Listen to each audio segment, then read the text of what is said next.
रियासत में बढ़ती आलू की कीमत पर ममता बनर्जी ने गुज़श्ता दिनों खासी नाराजगी जाहिर की थी। उसी सिलसिले में रियासती हुकूमत के चीफ सेक्रेटरी की हिदायत के मुताबिक आज हरिपाल वीडियो में रियासती ज़राअत व मार्केटिंग के वजीर बेचारा मन्ना और सरकारी अफसरान के साथ हुगली जिला के आलू ताजिर एसोसिएशन के साथ एक खुसूसी मीटिंग मुनाकिद हुई, जिसमें कई अहम पहलुओं पर तबादला ख्याल हुआ। यहाँ बताया गया कि कोलकाता के मुख्तलिफ बाजारों में फरोख्त होने वाले आलू हुगली जिला से ही जाते हैं। इसी वजह से महंगाई को देखते हुए यहाँ से 26 रुपए किलो कोलकाता आलू भेजा जाएगा, जिसे कोलकाता के बाजारों में 30 रुपए किलो फरोख्त की जाएगी। इस मौके पर वजीर बेचारा मन्ना ने क्या कहा, सुनिए। দেখুন, গতকালের টাস্ক ফোর্সের মিটিংয়ে আমাদের মুখ্য সচিব সাহেব তিনি নির্দেশ দিয়েছিলেন যে ওনাদের সাথে আলাদাভাবে বসতে, যে যাতে আলুর দামটা কন্ট্রোল করা যায়। আজকে যেহেতু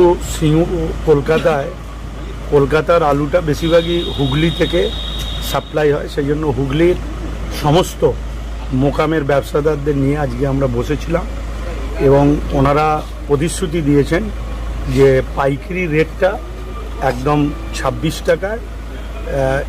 টাকা কেজি দরে চালান করে দেবে, যেটা কলকাতার ওর এফেক্টটা 29 বা 30 টাকা হতে পারে। ঠিক আছে, সেক্ষেত্রে যেহেতু আজকে আলু বেরিয়ে গেছে, কালকে রবিবার স্টোর বন্ধ থাকে, এর এফেক্টটা সোম এবং মঙ্গলবারের মধ্যে পাবে বলে আমরা আশা করছি। এবং ওরা আশ্বস্ত করেছে যে যতক্ষণ না নতুন আলু উঠছে ততক্ষণ পর্যন্ত তারা আলুর যোগানটা ঠিক রাখবে এবং দামটাও তারা 30-এর নিচে রাখবে, এটাই কথা বলছি। দাদা, এমনি তো পাইকারি বাজারে 27 থেকে 28 টাকার ভেতরেই দাম, সেই জন্যই তো ওনাদেরকে চাপ দেওয়া হয়েছিল। না হলে সরকার আমাদের যা সিদ্ধান্তগুলো আছে সেই সিদ্ধান্তগুলো নেবে। যদি এটা গুরুত্ব না দেয় বা তারা কথা যদি না রাখতে পারে, তাহলে সরকারের পথে চলবে। দেখুন, ব্যাপারটা যেহেতু পাইকারি মার্কেটে বেড়েছে, সেই হেতুই খুচরো মার্কেটও বাড়ছে। আমরা পাইকারি মার্কেটের ব্যবসায়ীদের আমরা ডেকেছিলাম, তাদের এফেক্টটা যে পেলে যদি দেখি 26 টাকায় তারা দিচ্ছে, তাহলে আমরা খুচরো মার্কেটে সেখানে গিয়ে বলতে পারবো, সেখানে নজরদারি চালানো হবে। বাইরের রাজ্যে আলু যাওয়া নিয়ে অনেকে বলছেন নাকি যে আলু যাওয়া বন্ধ হয়েছে, কিন্তু কি বলবেন? দেখুন, আমাদের সরকারে রয়েছে বিভিন্ন জন বিভিন্ন রকম গুজব পরিস্থিতি সব কিছু চালায়। সরকার তার পরবর্তীত পরিস্থিতি অনুসারে রাজ্যের মানুষের মঙ্গলের স্বার্থে যেটা করণীয় সেটা করবে। মানে অন্য রাজ্যে যে আলু ব্যবসাদাররা পাঠাচ্ছে সেটা আপাতত জারি থাকবে, মানে এই মুহূর্তে আমরা সে কথা বলছি। তো বীজের দাম দ্বিগুণ, মানে যেখানে 2000 টাকা বীজ, বীজের দামটা আমাদের কন্ট্রোলের মধ্যে নেই। আমরা যেটা করতে পারি যে আমাদের উৎপাদিত বীজ পর্যাপ্ত কৃষকদের মধ্যে সাপ্লাই দিতে পারি।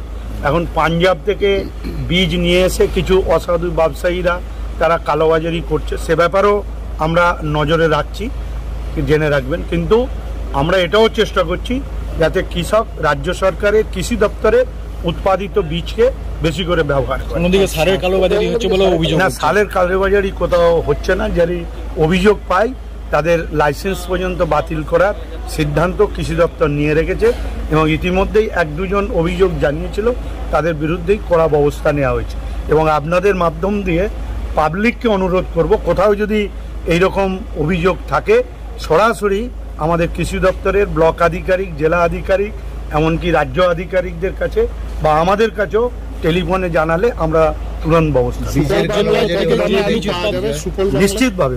বীজের কালোবাজারি হলেও আমরা নিশ্চয়ই সেটা আমরা। চাষের খরচ কমানো যাচ্ছে না চাষিরা বলছে। দেখুন, সত্যিকারই কৃষকদের তাদের বীজের যদি এইভাবে লাগাম ছাড়া দাম নেয়, খরচ তো বাড়বে। রাজ্যে যে বীজ উৎপাদন হয়, সেই বীজ যে উৎপাদন হচ্ছে বা হওয়ার কথা ছিল, সেটা কি পর্যাপ্ত বা এখনো কি সেইভাবে বীজ উৎপাদন? দেখুন, আমরা যেভাবে এবারে টিস্যু কালচারের আলু বীজ আমরা তৈরি করছি, তাতে মানুষ যদি অনুপ্রাণিত হয় তাহলে আমাদের আগামী 1-2 বছরের মধ্যে আমরা স্বাবলম্বী হতে পারবো। সুফল বাংলায় কত দামে আলু পাওয়া যাবে সেটা? দেখুন, সুফল বাংলায় আমরা কলকাতা মার্কেটে আমরা 28 টাকা করে আলু বিক্রি দেওয়া করা। জেলাতেও কি একই দর? হ্যাঁ, জেলা তো